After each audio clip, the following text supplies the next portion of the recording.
So we're going to go over the anatomy of the brain.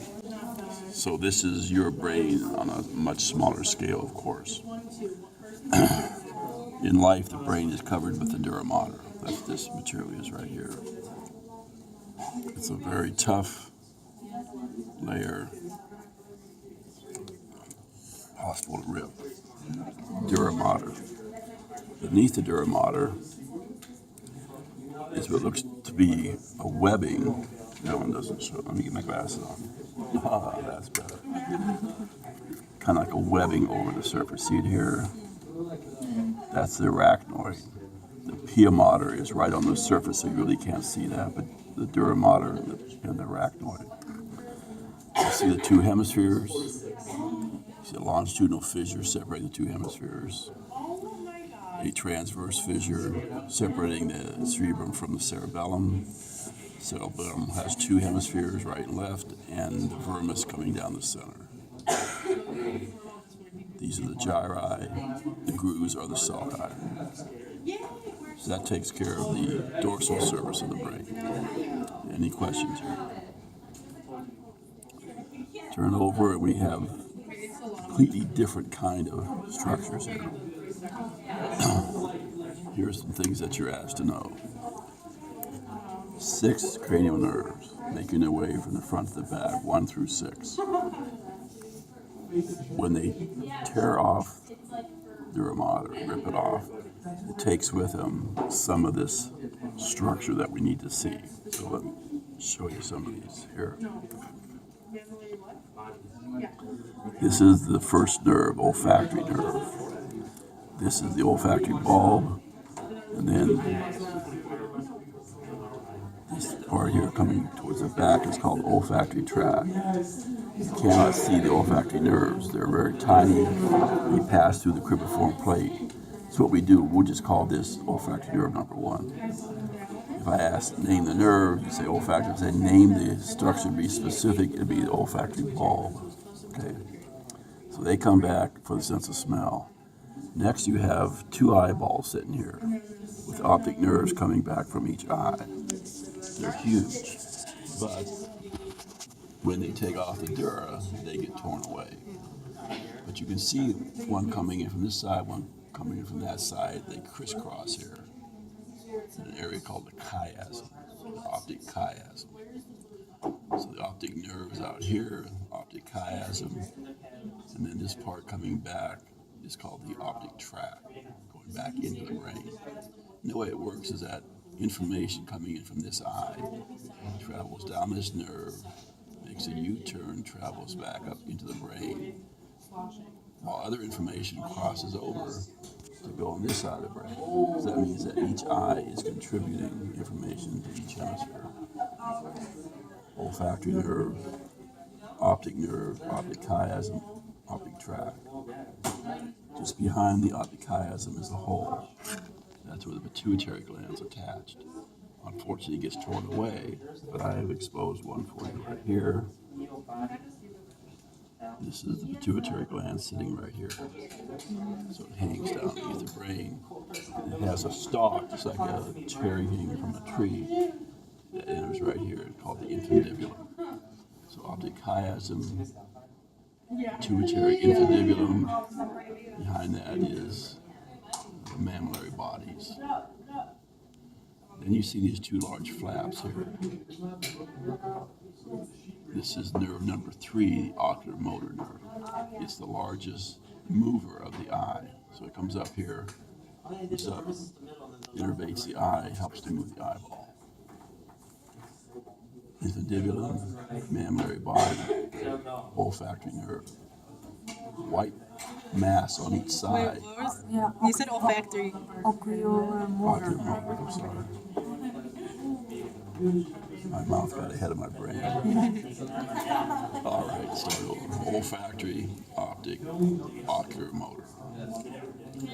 These white areas here are called the cerebral peduncles, major relay centers from this part of the brain up to the higher centers. And then behind the ocular motor nerve is another nerve that moves the eye called the trochlear. This little tiny thing here and here. trochlear nerve. That's nerve number 4. Nerve number 6, you can see here, is the abducens nerve. I'll show it to you a little different way here. If I lift this flap, you can see the hold of it here. The 2 abducens nerves. Those nerves pass all the way up here to the eye to help move the eyeball. In fact, if I pull this back, you can see that nerve coming way up here. You have to ask, why would you design a nerve like that? Why not put it out here? And there's an answer for that, and that is when this nerve first was associated with an eyeball, there was no cerebral hemispheres, so the brain was very compact, so the nerve was right there. But as the brain grew and expanded through time, it pulled that nerve with it. And so you end up with a very fragile situation of a tiny nerve passing all the way up to help move the eye. So that's nerve number 6. Nerve number 5 I passed on because all you see in nerve number 5 is the base right here. Unless, I'll show it to you here, this is nerve number 5. It's huge, larger than any others, called trigeminal. Comes up on the side of the face like this, so you see 3 branches, 1, 2, and 3. But when you take the dura mater off, it comes off with it. So I've exposed it here for you. So let me go through those 6 again. Olfactory, optic, oculomotor, trochlear, trigeminal, abducens. Behind the infundibulum is the mammillary body here. This bulge is the pons. This area is the medulla. That takes care of the external anatomy. Any questions? Now we go inside. Second through. You can see the longitudinal fissure comes down, brings with it gyri and sulci, so the cortex comes down until it hits this white band right here, called the corpus callosum. It's a bridge between the right hemisphere and left hemisphere, so it's carrying information back and forth. Corpus callosum. So the right hemisphere would be that. That would be left, the right would be over here. Oh, hemisphere. It's kind of a C-shaped structure, and the floor of that structure is called the fornix. The fornix. In between the corpus callosum and the fornix is a cavity. See a large cavity there? That's a lateral ventricle. There are 2 of these, one on each hemisphere, filled with cerebrospinal fluid.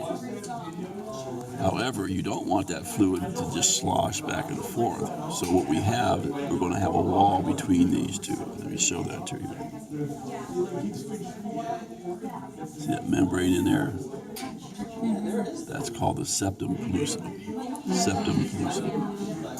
That separates the right ventricle from the left ventricle. Now, these ventricles contain cerebrospinal fluid, but they also are responsible for forming it. And let me show you what forms cerebrospinal fluid. See this mass right here? That's called the choroid plexus. You have some here, and you have some in some of the other ventricles, but this is where you see it the best. Choroid plexus forms cerebrospinal fluid.